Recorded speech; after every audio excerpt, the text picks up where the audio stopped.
Hi, Hi. welcome to iGTO, the International Guidance for Training Online. This program is from 5 sessions and it will focus and help in improving our practices in the club meetings, contests, and elections. This program is brought to you by the Global Trainers Online Toastmasters Club. And this club is an advanced club focused on trainers and improving their training skills. And it was chartered in 2018. So let's start. And let me introduce here the program chief trainer who brought to you the magnificent trainers for this session. Let's all welcome Toastmaster Graham. Thank you, Samir. Thank you, ladies and gentlemen, and thank you everybody for coming along here today in this, the first of the iGTO training sessions. This one, foundational skills involved in becoming a more effective Toastmaster Zoomer. We have two trainers presenting today, and each of them will be looking at a separate set of skills that we as Toastmasters can learn and, more importantly, can share with other Toastmasters and with other clubs around the world. Each of the trainers will be presenting a training module for about 10 minutes or so, 8 to 10 minutes, and there will then be an opportunity for questions after each of those sessions.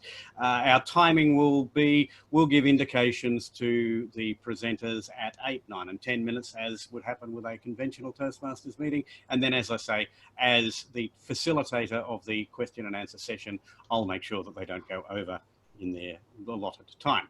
So the first of our trainers today, and before I do that, let me say thank you. Who actually are our timekeepers today? I mean, I know I'm timing, but I think Michelle is also officially timing, as is Koki. So thank you, you guys. And I believe, Michelle, you're going to be the chat monitor, keeping an eye on the chat just to make sure that if there's anything that comes up in the chat, I know about it. And one of the things that I would suggest that all Toastmasters clubs do in an online environment is have somebody who is a chat monitor, who watches the chat, so that the Toastmaster or facilitator or the person who needs to be told about such things can be told via back channels. Anyway, thank you to everybody. Now let's get started. And our first presenter today, our first trainer, is going to be Carol. Now, Carol McCulloch, also known as Coach Carol, is a leading trainer and a leading Toastmaster. She'll be looking at Zoom basics. So, ladies and gentlemen, for a period of around 8 to 10 minutes, please welcome Carol McCulloch. Yay! Thank you, Mr. Toastmaster. Welcome, Toastmasters, to our online training session today. Some interaction that I'm hoping that you will enjoy today will include being able to type into the chat, use some of the tools, and if you are really keen and not too shy, you can use the voice activation to ask your questions at the end. I'd like you to find, if you can, at the bottom of your Zoom screen, where it says chat. It might be under the More button, which has 3 little dots. If you find that, then open the chat, and in there you'll be able to post a message to me. The first thing that I'd like you to do is to tell me, what club are you a member of? So type into the chat now, please, the name of your Toastmaster club, and add the location in the world, please, because I know that we've got lots of people from all over the world joining us today. And this is just like you would do things at the beginning of a land-based meeting of your Toastmasters. You meet and greet, you ask them where they're from, you say hello, you make them feel welcome. So in this process, we're mainly being very quiet. In fact, we're being silent. So this is our way of doing that little chit chat at the beginning of your Toastmaster meeting. And I can see in the chat that we have Toastmasters from Saudi Arabia, Poland, Fiji Islands, Oregon, Turkey. Excellent. And another from Saudi Arabia. This is a wonderful way in which you can see the depth and breadth of the cultural community that you are participating in today. I'm going to share some slides with you now that will take you through a few little steps that you can also take to interact during your meeting. So I'm now going to share my screen, and yours will change, and you will see my slides, and you will see everyone else as little videos towards the side of your screen.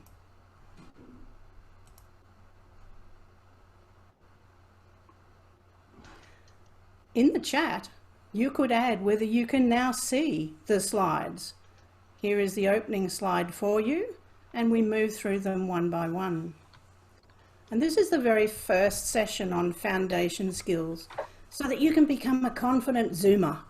And that's what we're referring to everyone who's using Zoom right now. You will want to speak. I am sure you will. But before you can do that, you have to check that you actually got sound on your computer that's activated. See the little sign down the bottom? If it's turned off, then we won't hear you. So you need to check the volume on your speakers and your headphones that you're using. You can mute and unmute yourself, and you'll notice if you look at all the little videos that mostly everyone's muted.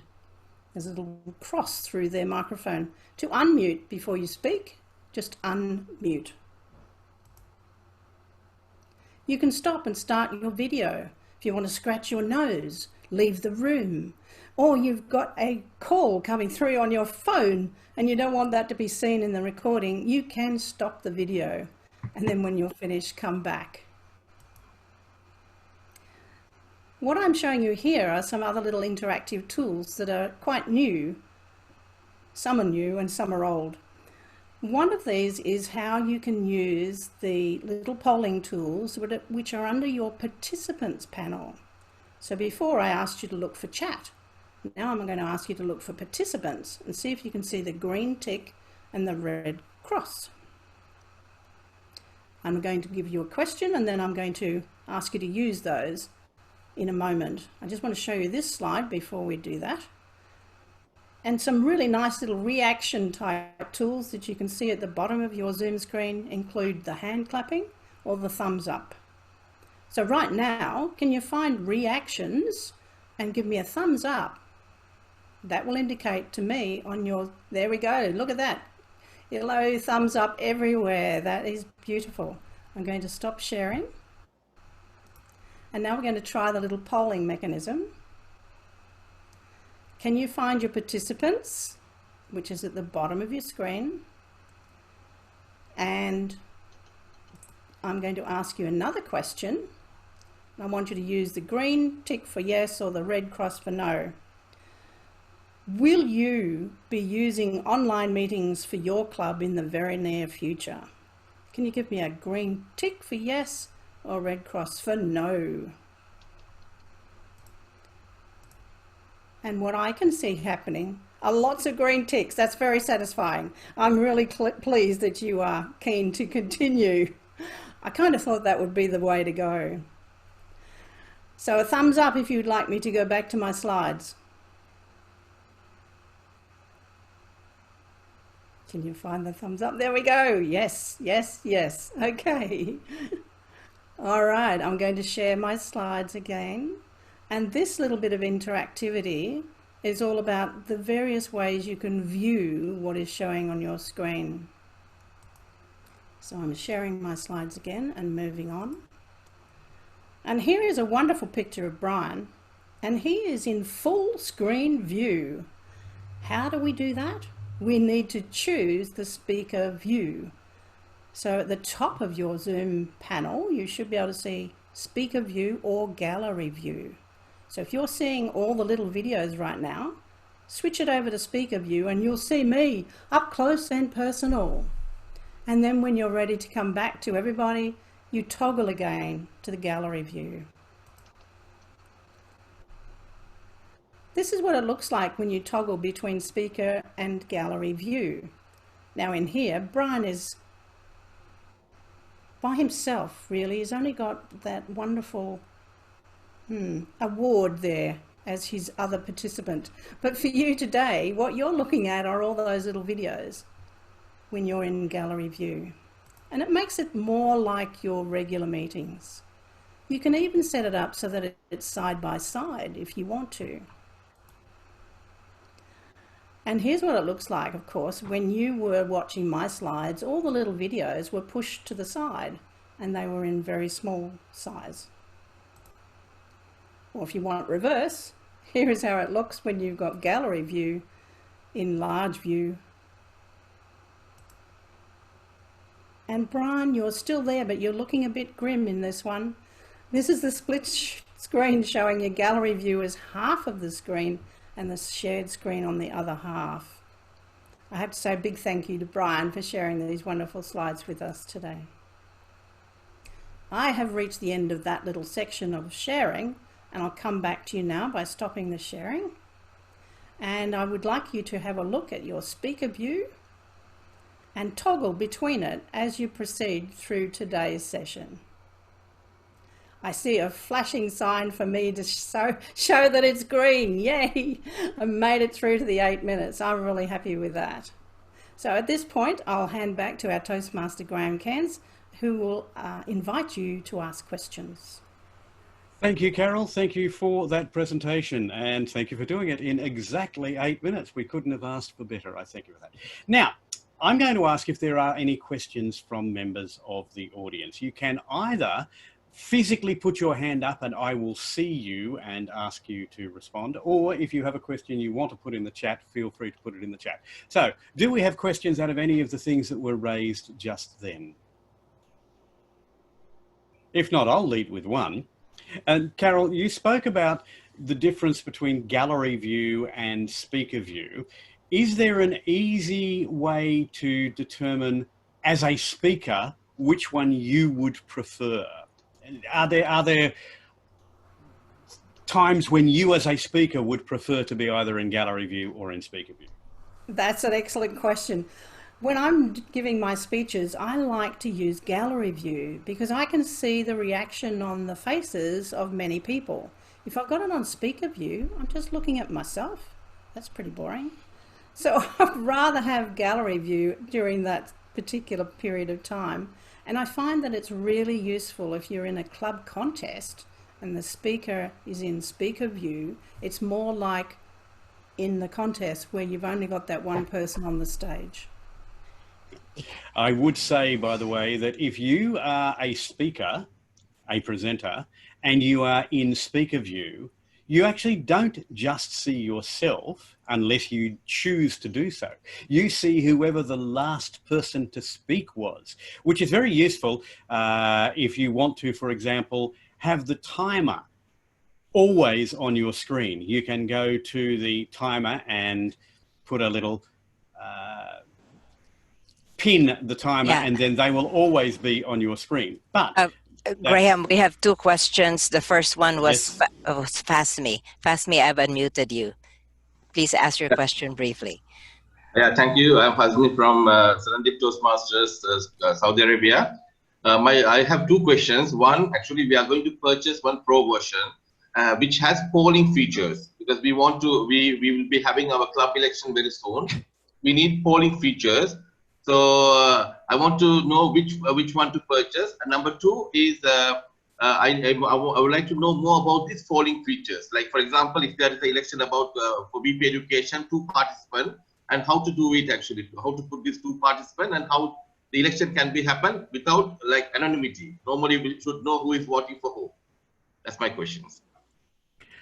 All right, there are 2 questions there, Fasmi. Let's look at both of those. And the first is, and I'll put this to Sama because this is his high performance leadership project. Sama, my understanding is that we will in fact be doing a special training module in how to run club elections. Will we not? Or is that a different HPL that I'm thinking of? Yes, Graham, we will cover the elections in our 5th session. So that will be that'll be in about 4 weeks, which may be a little beyond the time frame that you're looking at. One of the difficulties with using polling for things like elections is that by default, everybody sees the results as they happen, which can be a little embarrassing if somebody is not doing well. So you may want it to use a different method rather than the polling. But Carol, do you wish to comment on polling? I do, because there is an easy way to do it. You can use the chat panel, but you can use the private chat. So if you have your club officer election facilitator and you want to vote for the person who has been put forward, you could send a private message to them and only they see it. And from those messages, the facilitator can work out who was the most popular vote, and it keeps it private. So that's an easy way to do it. Okay. Assuming that you'd only have one or two nominations. If there's many more than that, then you'd have to go to a different process. Back to you. We have another Thank you, question. We have another Yes, question from Adeno. And could you, I unmuted you. Could you unmute yourself again, Adeno? Sure. Hello. Hi, Carol. Thank you so much for your talk. Earlier, you mentioned that you would prefer to see the gallery view because you can see people's reactions. Now, seeing is one thing. The audio part is also something that people feel like they're missing. They don't hear the haha, they don't hear the laughter, the reactions, the clapping. Do you recommend, one or two individuals or maybe more, those who can, have got quieter environments to turn on their microphones while you are speaking? Yes, I do. That really works extremely well if you are looking for that kind of feedback. If you've got someone who is able to be heard laughing at your joke, then you are pretty sure that you did the right thing. If you're also competing, you will want to hear some of the reactions. So yes, I do. And you might nominate someone in the group to do that. All right, thanks, Carol, and thanks everybody for your questions. The time has disappeared. Doesn't it go quickly in our first segment? So thank you, Carol, for that presentation, and thank you everyone who had questions. Now, our second presenter or trainer, if you prefer today, is Brian Dodd. Now, Brian, amongst other things, designed many of the slides which we're watching today, and Brian will be delivering Zoom basics, things like managing participants and mute all and security and things like that. So again, for a period of around 8 to 10 minutes, ladies and gentlemen, Brian Dodd.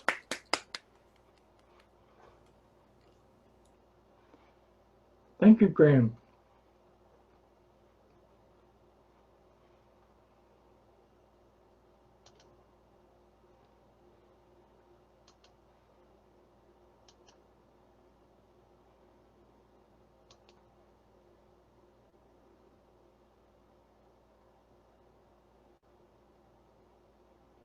I've noticed the internet is slowing down these days. I wonder why. Because every man and his brown dog is on it just at the moment, and the brown dog is using all of the internet bandwidth.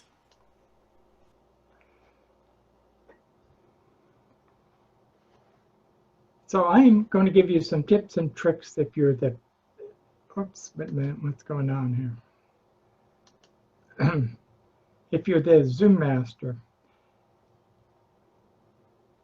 and in general too. When you load Zoom down, it will probably put one of these nice little icons on your desktop, which is Zoom. You click on that, and you wind up with a screen like you see on your right-hand side. You can start a new meeting, join a meeting.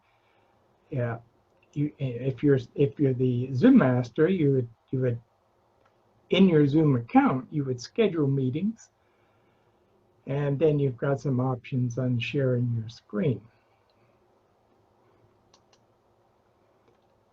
Of course, when you start, it will ask you when it's going to start to ask you to join your meeting. You will put in your name and put in the meeting number.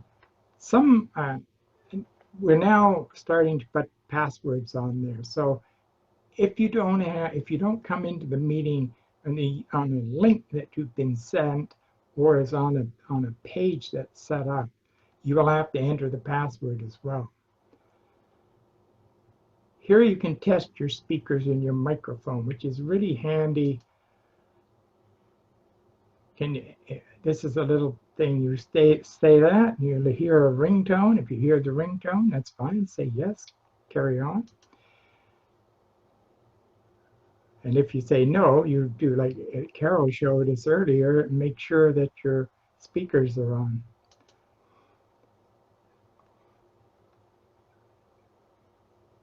All right, and there was a similar one there for the video as well. I skipped by it.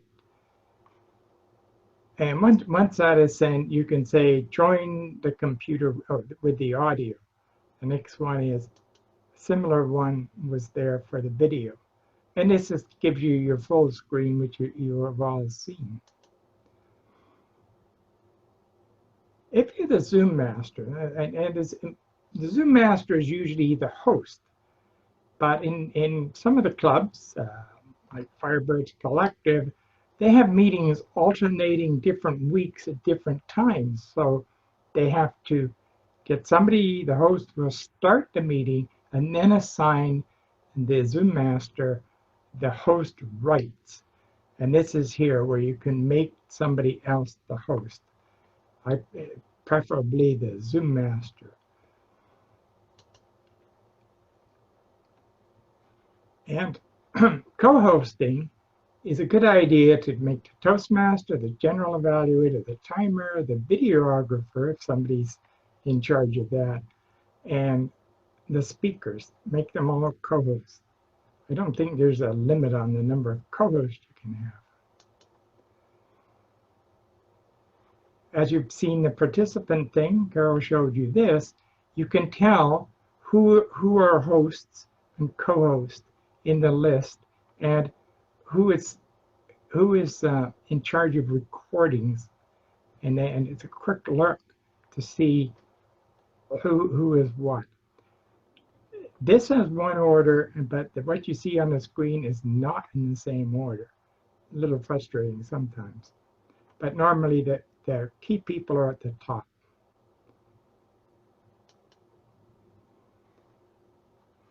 Carol pointed this out to you, toggle between mute and unmute.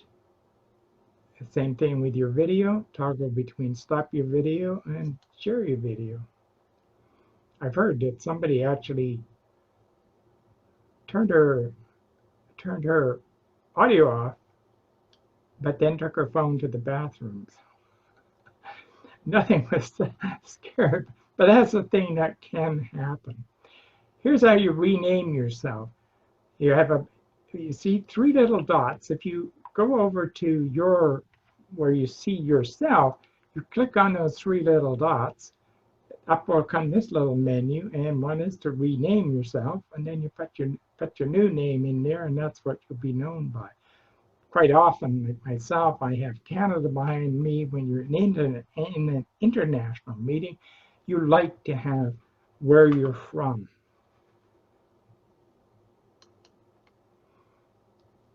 And to pin the video, if you're the speaker, in this particular case, you can pin that video off the timer because you don't really need to see your screen as long as you can see the timer and keep yourself at that point where you can see the time.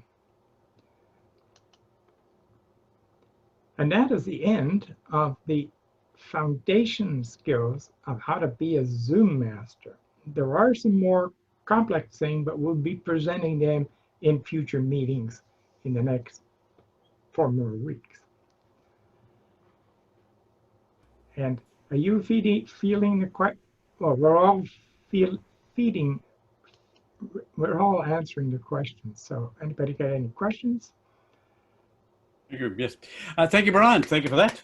Now, if you have any questions, feel free, by the way, to ask them, as I say, either in the chat box or you can stick your hand up and either I or Michelle will see you. Brian, one of the questions that was asked was, the relatively new technique of being able to hold your spacebar, or I believe it might be Shift A, to either mute or unmute your microphone. Have you had any experience with using this? Well, I'll try. And I'm pressing the space bar. You can now hear me, and you see in my picture there I'm not muted.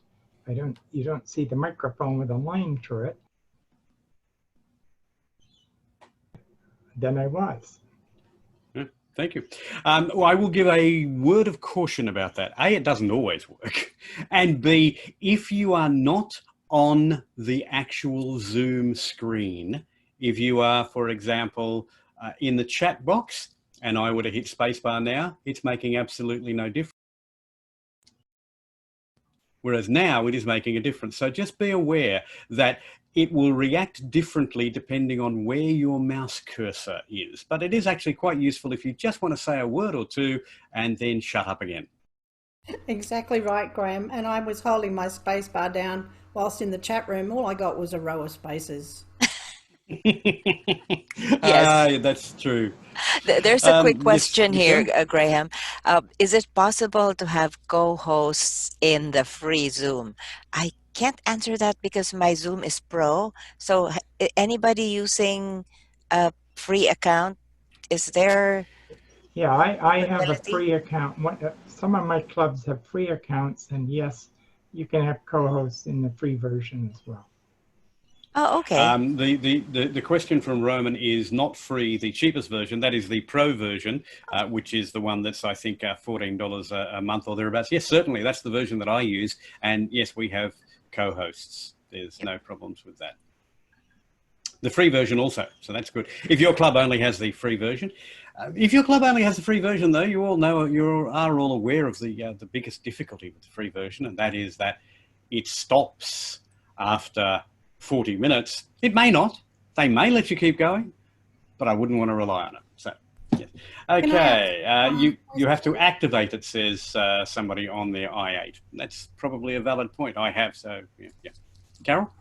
May I ask Brian, what would you comment on regarding the use of the role of Zoom Master? Would you assign that to the Sergeant at Arms and give that role a new life in the online meetings? In my opinion, the Sergeant at Arms is let's say, the chief Zoom Master. It's his responsibility or her responsibility to make sure the room is available. In the case of having an online presence with your club, that's part of that. Although the treasurer gets involved and the whole committee get involved. But I would say the Sergeant at Arms, and then it's up to the Sergeant at Arms if there's different roles going to be assigned, and he can then assign it to trusted people who can sign in as the club account, and then they can give out the co-hosting and everything else. And related, sorry, Brian, I was talking over you. Related to that point is a question from Selwyn. What is the advantage of having several co-hosts? Either one of you, I think, could answer that briefly. If I may, the biggest advantage is that if I'm the host and my internet falls over, so do you. Basically, if I'm the host and there is no co-host and I lose connection, the meeting shuts down. So by allocating a second host, then the meeting stays live. But the other thing is, as the host, you've got lots of things to do. And if you've got a co-host, they can do things like notice that somebody has turned their microphone on accidentally and has a dog yapping in the other room. And so they can go and mute the offending microphone, that sort of thing. A co-host allows you to concentrate on one task and have other people doing things for you. Another good point, Graham, is if somebody doesn't sign in as the host, and many of my clubs, we record the meetings. Nobody can do and make a recording because you need the permission of the host, and that happened to me just last week. So yes, have somebody who is the host, and it's useful to have alternate hosts, and you can allocate alternate hosts in Zoom in your setup before the meeting begins. When you are setting up a meeting, you can allocate alternate hosts at that point. But yeah, it's always useful to have a second person who can look for things, like Carol is doing. One of the things that I noticed in the chat panel was a question from V. If one user pays a Zoom package for the club, can there be multiple users? Can you comment on that one, Brian? While Brian, while you're thinking up your answer, I actually messaged back that co-hosts, yes, but you can only have one meeting going on at one time and only one user at one time. If you try and start another meeting, it will kill off the first meeting if you're using Zoom Pro. Enterprise, which is much more costly, you can have simultaneous meetings ongoing, but that would not be worth a club investing in it. It is pricey.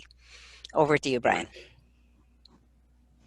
Yes, one of my clubs was sharing with another of my clubs who don't meet on the same day, and that's convenient because we can share the cost. Instead of costing in Canada is $200 a year, so it costs each club about $100 a year, and that helps the club in covering the cost of that. But I wouldn't, you might want to stretch it to 3 clubs, but it gets tricky when you get too many clubs because you have executive meetings, you have general meetings, you have planning meetings and all that. So you want to be able to control it fairly well. All right, we're just about out of time. I'm just looking, are there any other questions relating to the issues that were raised today that anyone would like answered today? Going, and nope, that's it. In that case, Brian and Carol, thank you very much for your training presentations today. Members of clubs from around the world, thank you for coming along and asking your questions. Summer, thank you for allowing me to be the lead trainer here today. And I will now hand control back to you and you explain where to from here.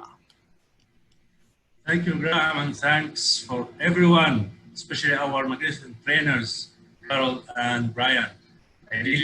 Personally, I learned a lot today from them, either by the training technique or how to use Zoom more efficiently. Thank you so much for that. Dear friends, I put on the chat box a link for the feedback form. I will appreciate if you can fill this form so we can improve our program furthermore. And we can conclude by saying that the Global Trainer Online Club will meet after 30 minutes from now in the same room. You will witness how we are doing, how we apply what we are teaching here or what we are sharing here in our meetings. Our meeting is different, slightly different than the Toastmasters meeting. We apply the training concept there. You will enjoy the Global Trainers Online meetings. Next week, the same time, we have another session with another topics with wonderful trainers. So don't miss it. Thank you so much.